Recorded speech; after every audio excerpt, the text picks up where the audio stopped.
Hi everyone, welcome back to another video from Wake&Tech. In this video, I'm gonna show you how to view transaction history on TokenPocket. Your transaction history shows all of your sent, received and failed transaction, which is super useful for tracking your activity.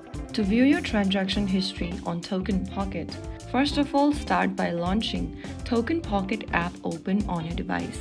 Once you're inside the main homepage of TokenPocket after logged in, go ahead and select one of the assets from your asset list. Choose the token you want to view the transaction history for, and then on the next page, you'll be able to see all of your transaction history at the bottom. If you don't have any transactions yet, it'll be empty like this where it says can't find your transactions, check Explorer. Here you'll find sent transactions for that specific asset, received transactions, pending or failed transactions. So there you have it.